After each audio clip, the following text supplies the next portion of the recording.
মাটির জিনিসপত্র আমার খুব পছন্দ, তাই আজ তোমাদের নিয়ে যাব সেরকমই একটা সুন্দর জায়গাতে, যেখানে আমার অভিজ্ঞতা অনেকখানি হয়েছে আর অনেকখানি ভালোও লেগেছে।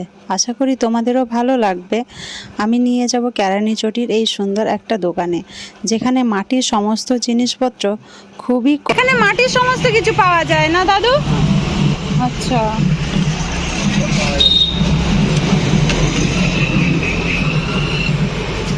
থালা বাসন বাটি মাটির থালাগুলো কত করে নাও তুমি?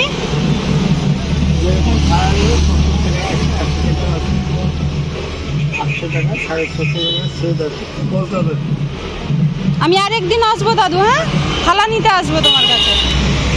কম মূল্যেই পাওয়া যায়। আমার তো তাই বলে মনে হয়েছে এই দাদু দিদাই এই দোকানটা চালান। এতখানি বয়স হয়েছে তবু নিজের রোজগারের ওপরে মানুষগুলো বেঁচে রয়েছেন, এটা দেখে আমার সত্যিই খুব ভালো লেগেছে। আজকের ভিডিওটা শুধুমাত্র এনাদের জন্যই। তোমরা যদি একটু সাপোর্ট করো আর এনাদের একটু হেল্প করো তাহলে আমার অনেকখানি ভালো লাগবে। এই মানুষগুলো দোকান থেকে আশেপাশে যারা রয়েছে তারা কেনাকাটা যদি করো তাহলে অনেকখানি সুবিধা এই মানুষগুলোর হয়। আমি এখান থেকে রাজস্থানী এই ফিল্টারের মতো দেখতে যে হাঁড়িটা এটা নিয়েছি। এটা আমার কাছে অনেক কম বলেই মনে হয়েছে। 530 টাকা আমি অনলাইন পে করেছি দাদুকে। আমার কাছে ক্যাশ ছিল না, তো সেই জন্য আমি অনলাইনই পে করেছি। ক্যাশ দিলে দাদুর অনেকখানি সুবিধেও হতো। অসাধারণ মাটির জিনিসপত্র এখানে পাওয়া যায়। তোমরা দেখে বুঝতেই পারছো মাটির যে থালা বাটি গ্লাসগুলো এখন খুবই ট্রেন্ডিং রয়েছে, সেগুলো খুবই কম মূল্যে পাওয়া যায়। তোমরা বিশ্বাস করবে না যে এতটা কম মূল্যে পাওয়া যায়। আমি প্রথমবার এই দোকানটাতে গেলাম, আমার ভীষণ ভালো লেগেছে। আমার ইচ্ছে ছিল বেশ কিছু জিনিসপত্র কেনাকাটা করার, কিন্তু আমার নিয়ে আসার অসুবিধার কারণে আমি নিতে পারলাম না। তবে দাদু ভাইয়ের ব্যবহারও অনেকখানি ভালো আর জিনিসগুলো খুব সুন্দর। সেই দাদু দিদিকে সাপোর্ট করে। এগুলো কত করে? 100 100। এটা 150 ওগুলো বড় আছে বলে 150। ঠিক আছে।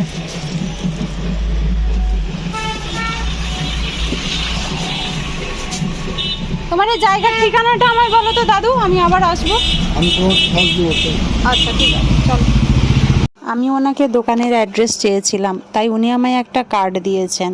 ওই কার্ডের মধ্যে অল ডিটেলস দেওয়া রয়েছে। তবে কেরানীচটি হাতি ঘোড়ার দোকান বললে প্রত্যেকটা মানুষই দেখিয়ে দেবে। জানি না তোমাদের কীরকম লাগলো। যদি পারো দাদু দিদাকে একটুখানি হেল্প করো। চলো, সবাই সুস্থ থেকো, ভালো থেকো, সাবধানে থেকো। আর ভিডিওটা যতটা পারবে শেয়ার করে দিও, তাহলে মানুষগুলোর অনেকখানি উপকার হবে। এতদিন আমি আমার নিজের জন্যই তোমাদের কাছে বলেছি বারবার, কিন্তু এইবারে যেন মনে হলো এই দাদু ভাইকে একটু হেল্প করার খুব দরকার আছে। কত বয়স হয়েছে, এত বয়সে নিজের ইনকাম করে নিজের যে সব কিছুটা চালান, এটা দেখে আমার সত্যিই খুব ভালো লেগেছে। তোমাদের মতামত আমাকে কমেন্টে জানিও।